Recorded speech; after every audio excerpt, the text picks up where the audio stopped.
So, fragile daw siya.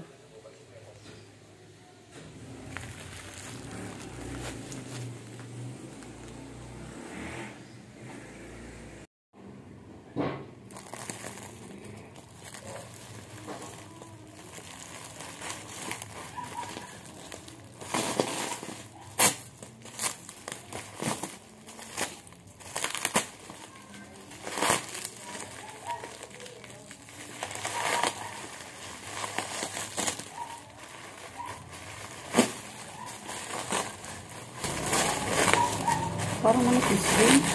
Masyadong mababa.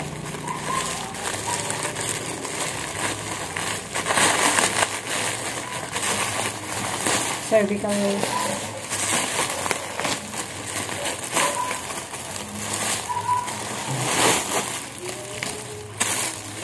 Masyadong malambot. Ano mo hihigaan ko? Sobrang manipis. Oh. Hindi siya tulad yung, hindi siya original. Murahin lang talaga siya.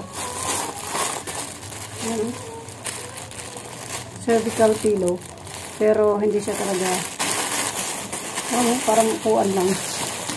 So, ganyan siya. Kapag hinigaan mo, lulubog din yung ulo mo. So, hindi rin tawag dito. Hindi siya, not good. Hindi talaga siya original na cervical pillow. Anyway, magkano mabili ko? 239. Oh? Hindi siya original.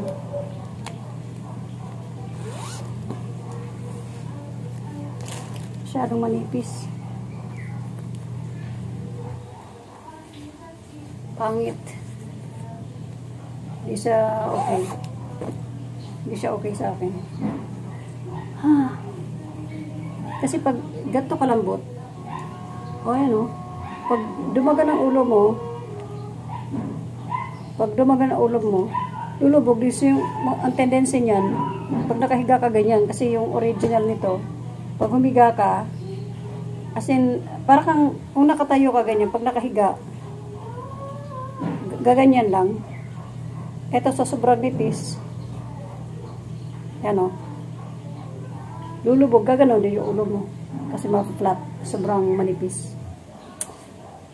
Sana yung original na lang binili ko. So, akala ko naka-discount. Akala ko naka-discount ako na mas or makakatipid ako. Hindi eh. Masyado lang talaga siyang malambot. So, parang magali lang siya ipandoble doon sa unan ko na na-flat na rin. Na fiber. So, pero okay na rin. Okay na rin. Grabe yung aking gising ko lang kasi naka-fly away. Thank you guys for watching. Bye-bye.